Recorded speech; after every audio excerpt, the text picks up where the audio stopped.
बच्चों अभी मैं आपको बताऊंगा एक्सपेरिमेंटल मेथड। एक्सपेरिमेंटल मेथड इसको हिंदी में क्या बोलते हैं? प्रयोगात्मक विधि। प्रयोगात्मक।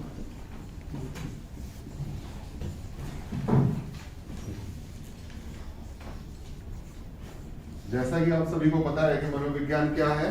मनोविज्ञान जीवों के व्यवहार का वैज्ञानिक अध्ययन है। हमने शुरुआत ऐसे ही करी थी। तो जीवों के व्यवहार का वैज्ञानिक अध्ययन है। हम बोलते हैं बार बार कि ये कोई ऐसे ही नहीं है, वैज्ञानिक है। तो सीधी सी बात है कि कोई भी बात किसी भी विषय को वैज्ञानिक कहलाने के लिए, साइंटिफिक कहलाने के लिए, साइंटिफिक हो गया ना, साइंटिफिक यानी किसी भी विषय कोई सा भी हो, साइकोलॉजी के अलावा पॉलिटिकल साइंस हो, कोई भी हो, इकोनॉमिक्स हो या जो दूसरे साइंसेज आप पढ़ते हो, फिजिक्स, केमिस्ट्री, बायोलॉजी, तो कोई भी विषय को साइंस कहलाने के लिए ये जरूरी है कि उसके अंदर हम कुछ सिस्टमेटिक अध्ययन करें। सिस्टमेटिक मीन्स साइंस हमेशा सिस्टमेटिक होती है। साइंस के अंदर कुछ खास गुण होते हैं जो उसको साइंस कहलाने के लिए जरूरी होते हैं। सबसे पहला गुण होता है उसके अंदर कि उसको रिलायबिलिटी की बात करते हैं हम, कि हम जो भी टेस्ट करें साइंस के अंतर्गत वो रिलायबल हो। रिलायबल मीन्स कि उसका वही जब भी हम इस्तेमाल करें वैसे ही रिजल्ट आए। वैलिड हो, वैलिडिटी। अब ये वैलिडिटी क्या होती है? वैलिडिटी मीन्स कि हम कहीं भी कुछ कर रहे हैं तो वैसे ही रिजल्ट आए, वैलिड हो, वो हर जगह पे वैध हो। वैध मीन्स स्वीकार किए जाए। जैसे हम साइंस की बात करते हैं कि हाइड्रोजन के 2 अणु और ऑक्सीजन का 1 अणु, इसको जब हम जोड़ते हैं प्लस, हाइड्रोजन के 2 ऑक्सीजन का 1 लिखते नहीं है नॉर्मली, तो इज इक्वल टू हो जाता है H2O, तो ये पानी बन गया। तो यानी ये हर जगह वैलिड है। हर जगह आप हाइड्रोजन और ऑक्सीजन को जोड़ेंगे, हाइड्रोजन के 2 अणु और ऑक्सीजन को 1 जोड़ोगे तो वो पानी बनेगा। तो एक रिलायबल बात और वैलिड है। रिलायबिलिटी, वैलिडिटी ये बड़ी जरूरी होती है साइंटिफिक उसके अंदर। तो साइकोलॉजी क्योंकि साइंटिफिक है, इसके लिए साइंटिफिक कहलाने के लिए क्या जरूरी है कि वो कुछ मेथड्स का इस्तेमाल करें, कुछ विधियों का इस्तेमाल करें। ये तो साइंस की बात थी, केमिकल की बात थी। तो ऐसे ही मनोविज्ञान के अंदर कुछ हम मेथड्स का यूज करते हैं। मेथड्स, ठीक है ना, मेथड्स, METHODS, मेथड्स। मेथड्स माने विधियां। कुछ ऐसी विधियों का इस्तेमाल करें जिन विधियों की वजह से हम कह सकें कि हमारी साइकोलॉजी क्या है, एक वैज्ञानिक अध्ययन है, एक साइंटिफिक स्टडी है। तो उसके लिए सबसे पहले हम हमारे मेथड, बहुत सारे मेथड्स यूज करते हैं, लेकिन क्योंकि तुम्हारी BA फर्स्ट है तो इसके अंदर हमने मेथड्स में सबसे पहले हम एक्सपेरिमेंटल मेथड की बात करते हैं इसमें, ठीक है। एक हम इसके अंदर बात करते हैं ऑब्जर्वेशन मेथड की, ठीक है, जिसको हम हिंदी में प्रेक्षण विधि भी कहते हैं, इसको हम प्रेक्षण भी कहते हैं, ठीक है। और ऊपर वाली को क्या बोलते हैं? प्रयोगात्मक विधि, ये पहले भी लिखा है। और तीसरी को हम बोलते हैं सर्वे। सर्वे मतलब के सर्वेक्षण, ठीक है। तो ये सब बात है। अब ये बात की ये मेथड्स के अंदर ये जो शुरू का मेथड है, इसी की बात हम यहाँ पे कर रहे हैं, एक्सपेरिमेंटल मेथड यानी प्रयोगात्मक विधि। तो ये विधि सबसे अच्छी विधि मानी जाती है साइकोलॉजी में। तो अब हम इसके बारे में और अध्ययन करेंगे, ठीक है, कि क्या है, कैसे है, क्या नहीं है, ठीक। तो प्रयोगात्मक विधि जो है एक्सपेरिमेंटल मेथड, इसके अंदर इसको जानने के लिए हमें कुछ और बातों का भी जानना जरूरी है। सबसे पहले इसके अंदर हमें जानना जरूरी है हाइपोथेसिस। हाइपोथेसिस, हाइपोथेसिस भी बोलते हैं, हाइपोथेसिस भी बोलते हैं, हिंदी में बोलते हैं इसको उपकल्पना। उपकल्पना, ठीक है। एक तो ये चीज का जानना जरूरी है। नंबर 2, चर के बारे में हमें पता हो। चर को इंग्लिश में बोलते हैं वेरिएबल, ठीक है, ये जानना जरूरी है। और फिर ये जो चर होते हैं ये 3 प्रकार के होते हैं, इनका नाम का पता होना चाहिए हमारे को, ठीक है। पहले चर का नाम होता है स्वतंत्र चर, इंग्लिश में बोलते हैं इसको experimental method, sorry independent variable, independent variable. और फिर बोलते हैं आश्रित चर, आश्रित, ठीक है, मेरी राइटिंग थोड़ी ऐसी है, आश्रित चर, ठीक है, इसको हम बोलते हैं डिपेंडेंट वेरिएबल। और एक होता है अनियंत्रित, अनियंत्रित, अनियंत्रित मीन्स एक्सटर्नल्स, जो कि बाहर, दूसरा है एक्सट्रानु, VOU, ये क्यों नहीं चल रहा है पता नहीं, तो क्या क्या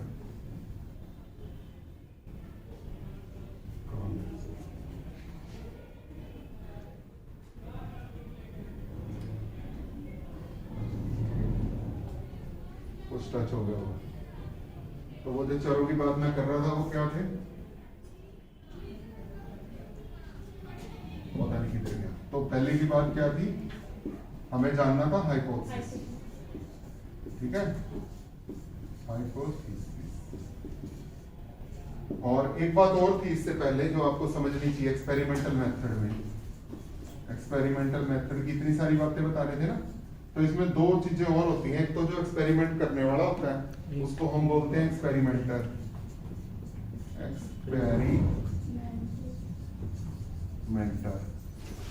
एक्सपेरिमेंटर का मतलब होता है प्रयोगकर्ता, प्रयोगकर्ता, करता मैंने करने वाला, ठीक है।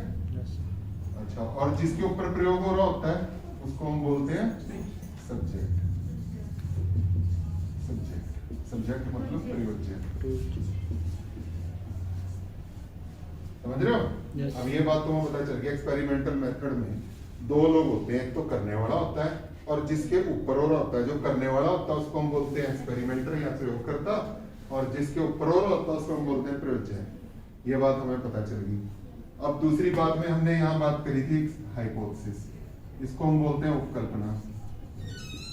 अब उपकल्पना क्या होता है?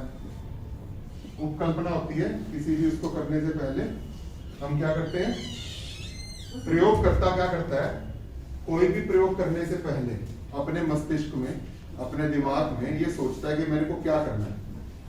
कोई भी काम करने से, कोई भी प्रयोग करने से पहले, और नॉर्मली जैसे तुम्हारे घरों में तुम्हारी मदर है, कोई भी है, कोई भी काम करने से पहले सोचती है। खाना ही बनाने का अगर एग्जांपल लें तो खाना बनाने से पहले भी तुम्हारी मदर सोचती है कि आज मैं क्या बनाऊं, यानी मस्तिष्क में, दिमाग में सोचती है। उपकल्पना है, उपकल्पना है कल्पना की तरह है। कल्पना यहाँ पे अगर करें बात, लेकिन उपकल्पना है तो ये हाइपोथेसिस है। जितने भी प्रयोग होते हैं, जितनी भी रिसर्चेज होती हैं, रिसर्च या अनुसंधान करने से पहले ये सोचा जाता है कि मैं क्या करने जा रहा हूँ, मेरे करने से क्या रिजल्ट आएगा, रिजल्ट के बारे में भी सोच लेते हैं।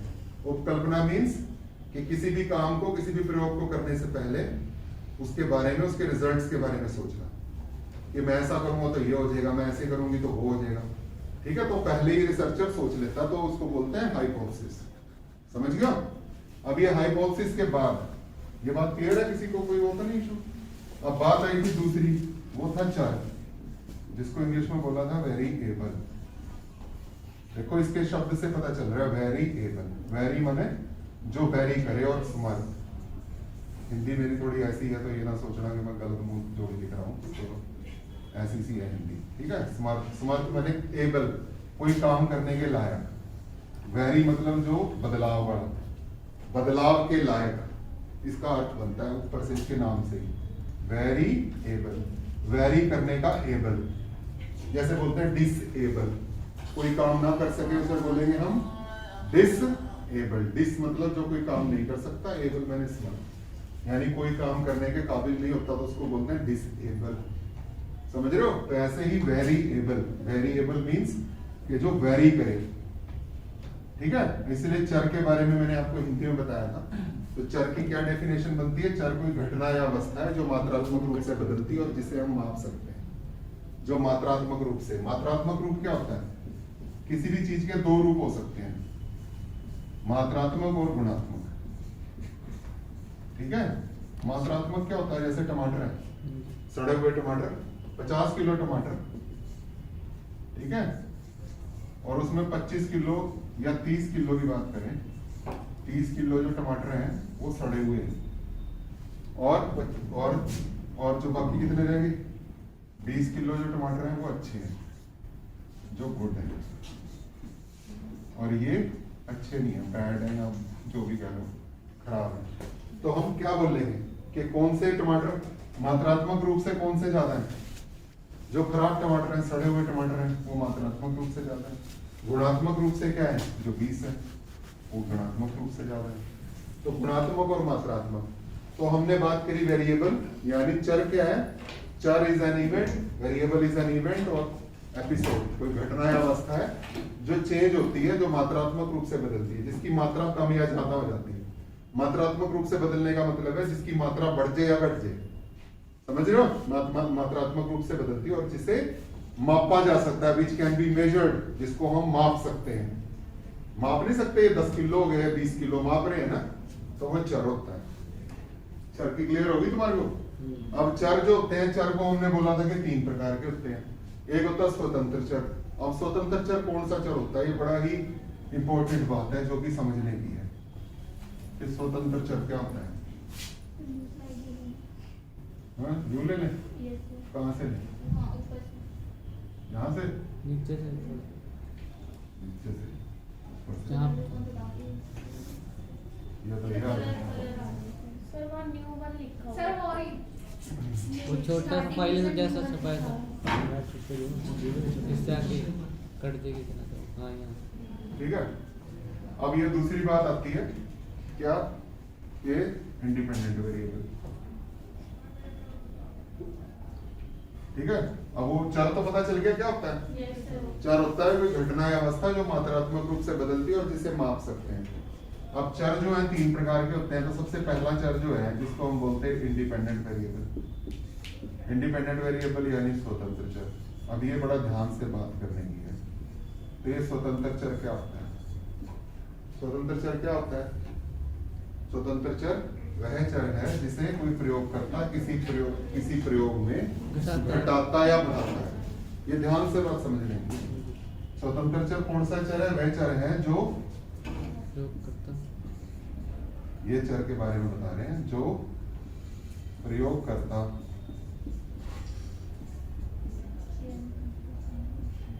किसी प्रयोग में, ठीक है, में घटाता या बढ़ाता है। वह ऐसा इसलिए करता है, वह ऐसा इसलिए करता है, इसलिए करता है, आश्रित चर पे नहीं। अगर वह इसलिए ऐसा करता है क्योंकि उसने ऐसा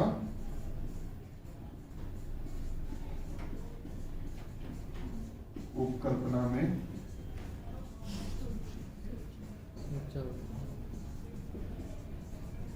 सोचा। ठीक है, इसलिए कर रहा है क्योंकि उसने उपकल्पना में सोचा। उपकल्पना मैंने तुम्हें पहले ही बताई है। उपकल्पना क्या होती है? कोई भी प्रयोग करने से पहले कोई प्रयोगकर्ता जिसके रिजल्ट्स के बारे में कि ये करने से ये होएगा सोचता है, तो उसको उपकल्पना कहते हैं। तो स्वतंत्र चर क्या चर है? वो वह चर है स्वतंत्र चर जो प्रयोगकर्ता किसी प्रयोग में घटाता या बढ़ाता है। वह ऐसा इसलिए करता है क्योंकि उसने ऐसा उपकल्पना में सोचा होता है। अब उपकल्पना में सोचा यानी कि भी ये करूंगा तो ऐसा हो जाएगा, तो ये होता है स्वतंत्र चर। ठीक है, इसका उदाहरण है, एग्जाम्पल कुछ भी हो सकता है कि बच्चों को खिलौने या किताबें दे दी। बच्चों को खिलौने किताबें कुछ भी हो सकता है, ठीक है ना। बच्चों को अभी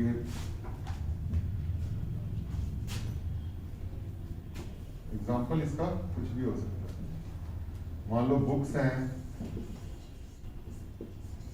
टॉयज हैं, चॉकलेट है, कुछ भी हो सकती है। ये तो मैं दे रहा हूं ना ऐसे एग्जाम्पल। उसने ऐसा करने से उसने क्या करा, किसी प्रयोग में ये चीजें दे दी, तो उसने इसलिए दी कि ये देने से ना बच्चे पढ़ने लग जाएंगे या बच्चे अच्छा व्यवहार करेंगे। उसने सोचा था ना दिमाग में उपकल्पना में, तो ये ऐसा कर दिया उसने, ये दिया है अभी तो। अब ये देने से यानी इंडिपेंडेंट वेरिएबल को देने से जो भी प्रभाव पड़ा उस चर को हम बोलते हैं क्या? आश्रित चर। तो हम बोलेंगे उसको, तीसरी बात आश्रित चर की बात आ गई है ना, जिसको हम बोलते हैं dependent variable. Dependent variable, dependent variable क्या डिपेंडेंट किसके ऊपर निर्भर कर रहा है? आश्रित लिखते हैं ना हिंदी में इसको। तो ये आश्रित किस पे है? ये आश्रित स्वतंत्र चर है। यानी जो भी कुछ होएगा आश्रित चर में, जो भी कुछ हो रहा है उसके कारण वो किस पे आश्रित है? स्वतंत्र चर पे। जैसे तुम सभी लोग किस पे आश्रित हो? अपने माता पिता पे, है ना। ऐसे ही है जो आश्रित कुछ टच हो गया है ना, बैक की तरफ से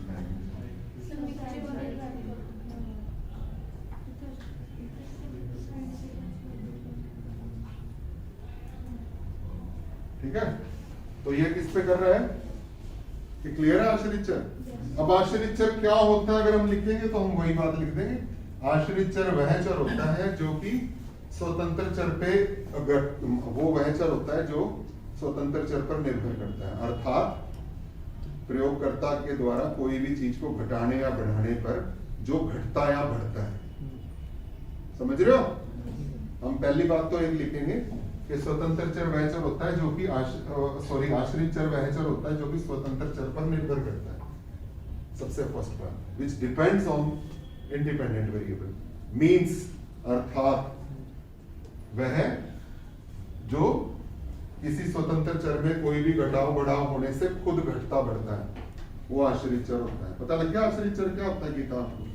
तो आश्रित चर ये चर होता है। ठीक है, अब बात आ जाएगी ये आश्रित चर के बारे में तो नहीं किसी को पूछना। फिर तीसरी बात आ जाती है थर्ड होता है एक्स्ट्रानोवस, एक्स्ट्रानोवस, स्पेलिंग देख लेना, ठीक है। एक्स्ट्रानोवस वेरिएबल यानी जिसको हम बोलते हैं अन्यत्र चर, अन्यत्र। अब ये अन्यत्र चर क्या होता है? अन्यत्र चर वे चर होते हैं जिनको कोई लेना देना नहीं होता प्रयोग से, ना तो प्रयोगकर्ता को इसकी जरूरत होती, ना प्रयोग को इसकी जरूरत होती। दो ही लोग हैं ना उसमें प्रयोग में, ना तो प्रयोज्य को इसकी जरूरत है ना प्रयोगकर्ता को, लेकिन ये वे चर हैं जो कि बीच में अपने आप आ जाते हैं, जिनके ऊपर नियंत्रण बड़ा जरूरी है। एक्स्ट्रानोवस अन्यत्र चर, अन्यत्र यानी जो ना इधर के ना उधर के, पता नहीं किधर के, तो वो अन्यत्र चर है। अब अन्यत्र चर कौन से चर होते हैं? ये वे चर होते हैं जिनका प्रयोग से कोई नाता नहीं होता, परंतु वे प्रयोग में पता नहीं किधर से आ जाते हैं और उनके आने से जो प्रयोग है वो बाधित हो जाता है। बाधित मैंने बाधा उत्पन्न कर देता है, समझ रहे हो? इनके बीच में वो कोई ना कोई ऑब्स्टेकल कर देता है। ऑब्स्टेकल इंग्लिश वाले लिखेंगे ऑब्स्टेकल, ऑब्स्टेकल को हिंदी में बोलते हैं बाधा, ठीक है। वो प्रयोग को खराब करते हैं एक्सटर्नल वेरिएबल। अब बात ये उठती है कि मनोविज्ञान में हर वो प्रयोग अच्छा माना जाता है जितना अच्छा उसका कंट्रोल। अब इन्हें कैसे काबू करेंगे? इनको काबू करने के लिए, इस चीज के काबू करने के लिए नियंत्रण की बात उठती है, नियंत्रण।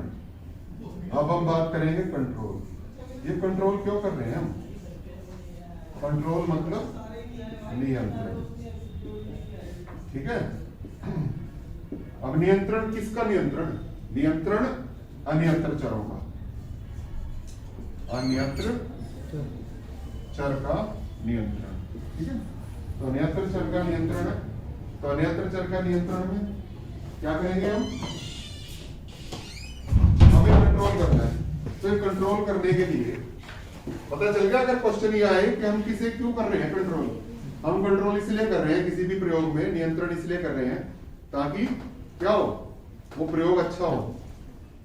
वैसे नॉर्मली आपने प्रैक्टिकल में भी लिखा है प्रिकॉशंस, उसमें लिखा है वातावरण शांत होना चाहिए, है ना, और कई चीजें ध्यान रखते हैं, और रोशनी का उचित प्रबंध होना चाहिए। तो कई सारे होते हैं, शोरगुल नहीं होना चाहिए। वातावरण शांत का मतलब भी आसपास से आवाजें ना आए, नहीं तो प्रयोज्य जो कोई काम कर रहा है वो अच्छे से नहीं कर पाएगा। तो ये कंट्रोल के लिए दो विधियों का इस्तेमाल किया गया, डिजाइनों का। फिर डिजाइन की बात आती है, डिजाइन, ठीक है। अब कंट्रोल के लिए हमने डिजाइन तय करे। हमने क्या, साइकोलॉजिस्ट ने करे, तो दो प्रकार के डिजाइन उन्होंने तय करे। एक को हम बोलते हैं सीजीडी, सीजीडी, और एक को बोलते हैं एबीडी। ये ऐसे याद रखना है। सीजीडी की फुल फॉर्म होती है कंट्रोल ग्रुप डिजाइन, और ये होती है ABA, with in subject, with in subject group design. GD तो वही ग्रुप डिजाइन, ये कंट्रोल ग्रुप डिजाइन है, ठीक है। ये बड़ा ही वो है थोड़ा सा। तो ये CGD क्या होता है? CGD हम इसके बारे में बात करेंगे। तो CGD बड़ा आसान है। CGD तो CGD, इसके अंदर दो हिस्से हैं कंट्रोल ग्रुप डिजाइन के। इसमें एक हिस्से को बोलते हैं एक्सपेरिमेंटल ग्रुप, ठीक है, और एक को बोलते हैं कंट्रोल ग्रुप।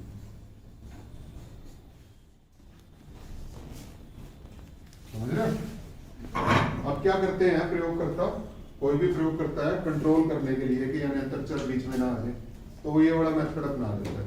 मान लो उसके पास 50 का सैंपल साइज है, एग्जांपल है, फॉर एग्जांपल 50 लोगों के ऊपर उसने कोई प्रयोग करना है और वो देखना चाहता है, उसकी उपकल्पना में उसने हाइपोथेसिस में सोच लिया ऐसा करने से ऐसे होएगा, तो वो क्या करता है, इसको 25-25 में डिस्ट्रीब्यूट कर देता है, इक्वल डिस्ट्रीब्यूशन कर दिया। अब वो क्या करता है कि 25 को एक्सपेरिमेंटल ग्रुप में ले लेता है और 25 को कंट्रोल ग्रुप में ले लेता है, समझ रहे हो। अब ये जो 25 को इसमें लिया, 25 यहां ले लिए, 25 यहां ले लिए। अब ये जो एक्सपेरिमेंटल ग्रुप है यानी प्रायोगिक समूह, इसके अंदर तो वो देता है इंडिपेंडेंट वेरिएबल, यहां पे उसने उनको दे दिया स्वतंत्र चर, ये कुछ भी दिया, जैसे मैंने स्वतंत्र चर कुछ भी हो सकता है, और इधर कुछ नहीं देता, काटा। अब इसमें दिया तो इसके प्रभाव को देखता है, आश्रित चर के रूप में भी क्या फर्क पड़ा ये देने से, और इधर भी इसके प्रभाव को देखता है। तो ये तो अंडरस्टूड सी बात है कि भी इसमें उसने यूज किया था इंडिपेंडेंट वेरिएबल, तो उसका डिपेंडेंट वेरिएबल बदला होगा, इधर कुछ दिया ही नहीं तो वहीं का वहीं होएगा, तो इस तरह से वो कंट्रोल करता है, समझ रहे हो। ये हो गया, बाकी चीजें तो वातावरण वगैरह वो कर लेता है काबू, तो और गड़बड़ ना हो जाए।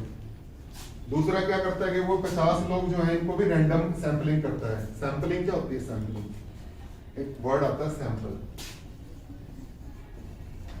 सैंपल का मतलब क्या होता है, प्रतिदर्श हिंदी में बोलते हैं। सैंपल का मतलब कोई बड़ी चीज में से कोई छोटी चीज निकालना।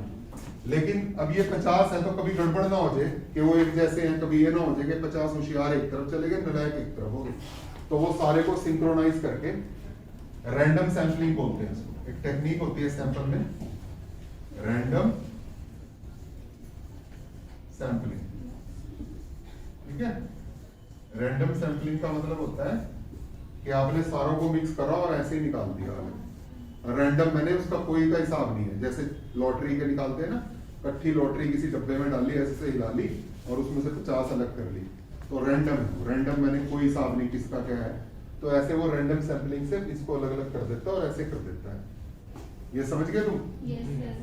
अब इसके बाद आ जाता है इसकी कमियां और इसके फायदे। फायदे तो इसके ज्यादा हैं वैसे, ठीक है ना, बहुत सारे फायदे और नुकसान तुम्हें लिखवा रखे हैं, वो तुम देख लेना, मैक्सिमम यूज होती है ये वाली टेक्निक, ठीक है। फिर एक और टेक्निक यूज करते हैं हम, उसको बोलते हैं ABA with in subject group design. इसका एग्जांपल कौन पढ़ के सुनाएगा? इसका एक मैंने उदाहरण बताया था आपको, चूहों वाला, किसको पता है? किसी को पता है? नहीं पता, क्या पता है? इसके अंदर क्या करते हैं हम, इसमें बिहेवियर की बेसलाइन है। बेसलाइन मैंने जैसे ही हम टेस्ट स्टार्ट करते हैं तो बेसलाइन है। बेसलाइन क्या होती है? शुरू की एक लाइन, शुरू की रेखा। तो क्या करते हैं कि ये जो है ए, इसके अंदर जैसे ही प्रयोग शुरू करते हैं, सबसे पहले उनका, इसमें हमने आधे आधे नहीं बांटे, जैसे पिछले वाले में हमने आधे आधे बांट लिए थे, इसमें आधे आधे नहीं बांटे।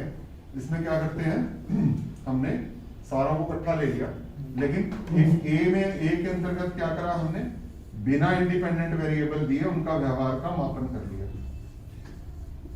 व्यवहार को माप लिया जो भी उनका है। और फिर बी के अंदर क्या करा, इसमें अंदर हमने उनको क्या दिया, इंडिपेंडेंट वेरिएबल दिया, ठीक है। और ए में फिर हमने चेक करा, जब इंडिपेंडेंट वेरिएबल का वो कम हो गया, क्या बोलते हैं उसका असर, तो ए पे हमने फिर उसको माप लिया, समझ रहे हो। A B A within subject group design, इसके अंदर इसको हम अलग से तुम्हारे को करना है। इसका क्या एग्जांपल था बताओ महिमा?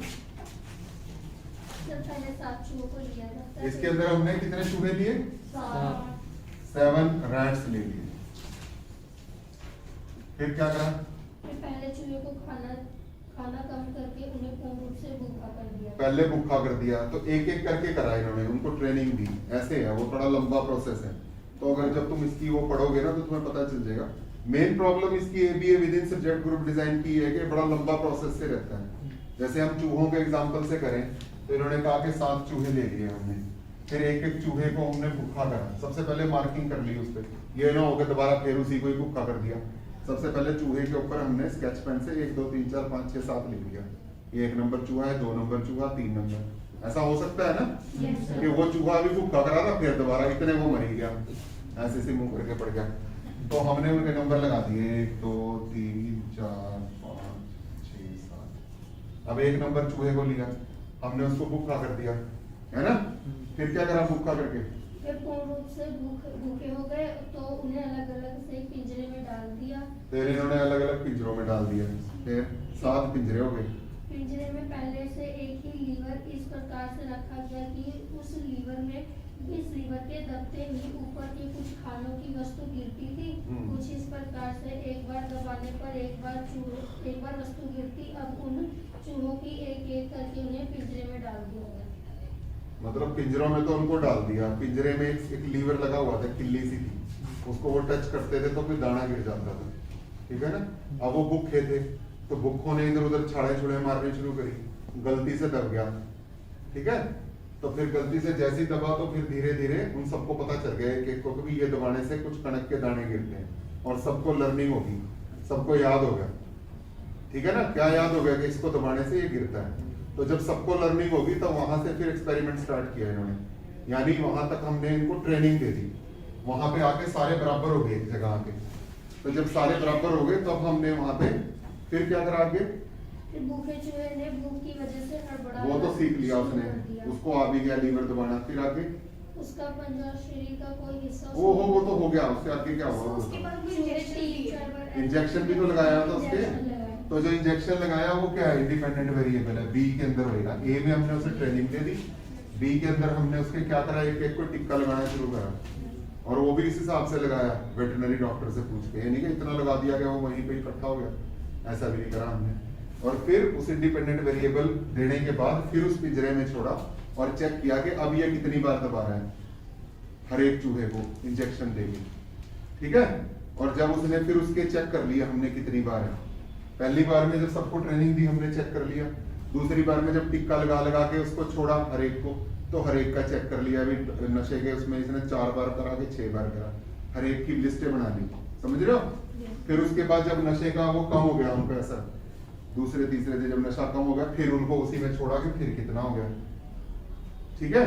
तो फिर हमने चेक किया कि क्या हमारे इंजेक्शन को देने से उसमें कुछ चेंज हुए थे कि नहीं हुए थे, और क्या वो दोबारा उसी स्थिति में आ गया। हिसाब से तो ये होना चाहिए कि यहाँ जो ट्रेनिंग थी यहाँ पे दोबारा उसकी उतनी हो जानी चाहिए, यानी जब वो बिना नशे के था तो इतनी कर रहा था, अब नशा बीच में नशा आ गया ना, बी में नशा देने पे उसने कितनी बार करा, और ए में जब उसका नशा हट गया तब वो कितना कर रहा है, ठीक है, तब नोट किया गया। और फिर ए बी और बी ए, ये ए और बी के अंदर उसके अंदर क्या फर्क था और बी और ए में क्या फर्क था, तो इन दोनों का डिफरेंस निकाला गया। लेकिन कुल मिला के फिर हमने रिजल्ट्स देखे। तो ये अगर हम इस टेक्निक की बात करें, ये काफी लेंथी टेक्निक है, बहुत सारे बिहेवियरों की हम स्टडी करें तो ये बहुत लेंथी है, इसलिए भी with in subject group design को बहुत कम इस्तेमाल किया जाता है, ठीक है। तो इसकी पॉजिटिव और नेगेटिव के बारे में जब हम बात करेंगे कि बहुत सारे ऐसे वेरिएबल हैं जिनका असर बड़ा लंबा होता है, तो हम ये नहीं कह सकते कि ये जो नशे के बाद वाली स्थिति है कि इसमें वो पहले ये वाला बन जाएगा, ऐसा नहीं हो सकता, ठीक है। तो ये इसकी प्रॉब्लम है बहुत बड़ी। तो ये आपके एक्सपेरिमेंटल मेथड में यही था। और क्या था एक्सपेरिमेंटल मेथड में? इतना ही था, ठीक है। फिर भी आपके कोई क्वेश्चंस हैं तो बताओ, किसी को ये बताओ भी, क्लियर है? ठीक है, इसको बंद कर दो।